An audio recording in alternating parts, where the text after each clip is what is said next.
O Banco Central ingressa no TCU para questionar a decisão do ministro Jonathan Jesus, que determinou uma inspeção para verificar como a liquidação do Master foi conduzida. Denise Campos de Toledo, a gente falava agora há pouco sobre campo minado. Esse é um grande campo minado, né? Campo minado desde o início, né, Tiago? Desde toda a história de tentativa de salvamento do Master, aquelas operações com o Banco de Brasília que tentou adquirir o banco, apesar da situação de insolvência. Agora, hoje o Banco Central entrou com embargo de declaração no TCU para questionar essa decisão monocrática do ministro Jonathan de Jesus sobre a inspeção para averiguar o processo do Banco Master. De acordo com o Banco Central, o regimento interno do Tribunal do TCU determina que apenas decisões colegiadas podem determinar inspeções em órgãos federais. Por isso, ele cobra que a decisão seja da primeira turma. O ministro Jonathan de Jesus, no entanto, emitiu ontem ainda um novo alerta de que pode determinar que o Banco Central seja impedido de vender os bens pertencentes ao Banco Master nesse processo de liquidação.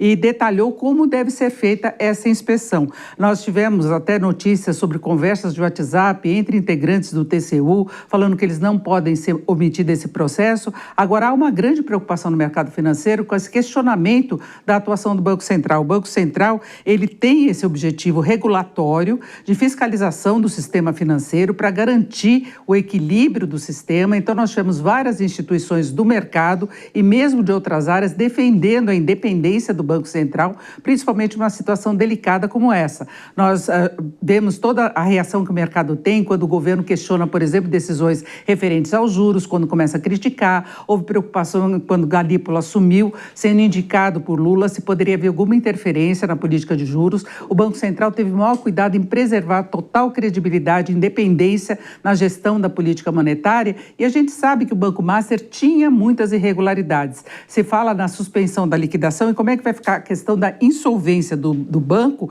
e mesmo após a liquidação, novas irregularidades estão sendo detectadas. Tem notícias, por exemplo, que ativos podres comprados por fundo de investimento da gestora Reag Trust, que foi envolvida em outra investigação, naquela operação relacionada ao PCC, eles adquiriam títulos do Banco de Santa Catarina, títulos antigos, para poder esquentar esses recursos através de fundos. Então, são várias outras irregularidades que estão sendo detectadas, e Galípolo, presidente do Banco Central, mesmo antes de toda essa questão em relação à liquidação do banco, ele afirmava, é uma coisa que até chamou a atenção numa outra pauta, quando se discutia juros e inflação, ele afirmou que tinha toda a documentação relacionada à operação do Banco Master, documentação de todas as reuniões que foram realizadas com a área de fiscalização, com os representantes do banco, porque ele sabia que poderia haver um processo muito demorado, que poderia levar anos, 5, 10 anos. Ele falou que já havia experiências nesse sentido